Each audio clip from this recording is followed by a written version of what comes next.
আজ এক অত্যন্ত গুরুতর বিষয় নিয়ে আলোচনা করব।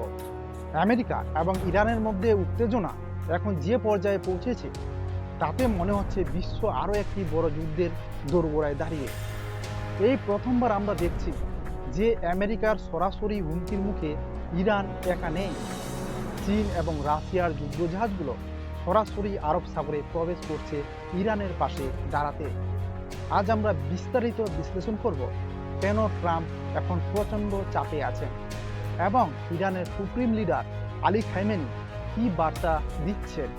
ভিডিও শেষ পর্যন্ত থাকার অনুরোধ রইল। বন্ধুরা, আমেরিকার নৌবাহিনী যখন ইরানকে চারদিক থেকে ঘিরে রেখেছে, ঠিক সেই মুহূর্তে চীন এবং রাশিয়ার জঙ্গি জাহাজগুলো সেই ঘেরাটোপ ভেঙে ইরানের উপকূলে পৌঁছেছে। তারা ইরানের সাথে 4 দিনের এক যৌথ নৌ সামরিক মহড়া বা নেভাল এক্সারসাইজ শুরু করছে।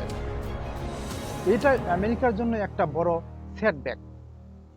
ইতিহাস সাক্ষী, ইরানকে এর আগে এইভাবে প্রকাশ্যে বিশ্বের 2 শক্তিশালী রাষ্ট্র সমর্থন দেয়নি।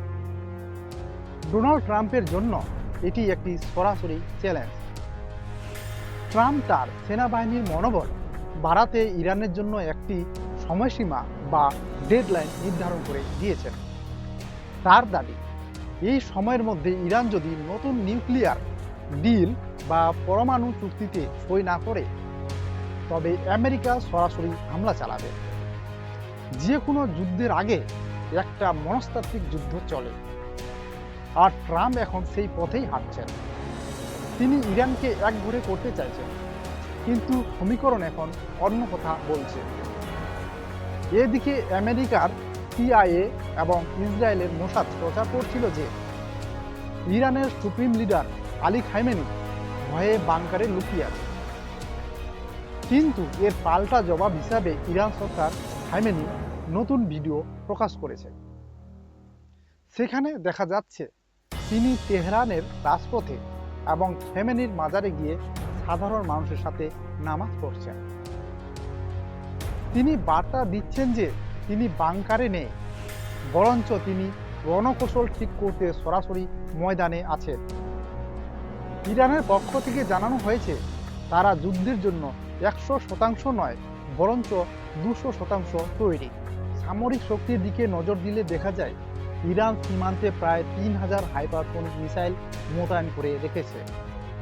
এই ছাড়া সমুদ্রে মোতায়েন আছে 300টি মিসাইল বোট, যা আমেরিকার বিখ্যাত ইউএসএস আব্রাহাম লিঙ্কন যুদ্ধজাহাজকে টার্গেট করতে পারে।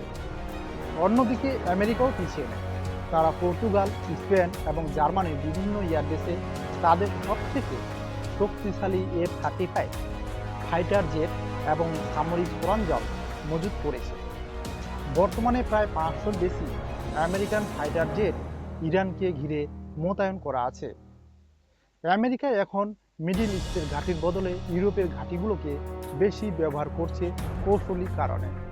এই পরিস্থিতির গুরুত্ব বুঝতে আমরা যদি বিশেষজ্ঞদের মতামতের দিকে তাকাই তবে বেশ কিছু চমকপ্রদ তথ্য বেরিয়ে আসে।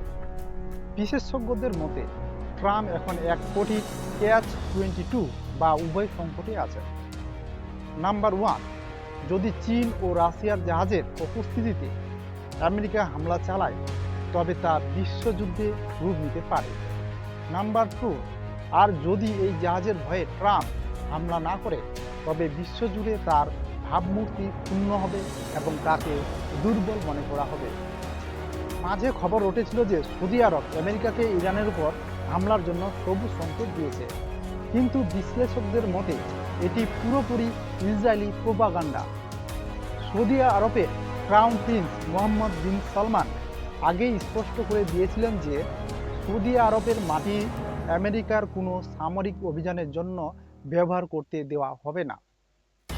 মুসলিম বিশ্বের চাপের কারণে সৌদি আরবের পক্ষে এখন ইরানি বিরোধী অবস্থান নেওয়া কঠিন।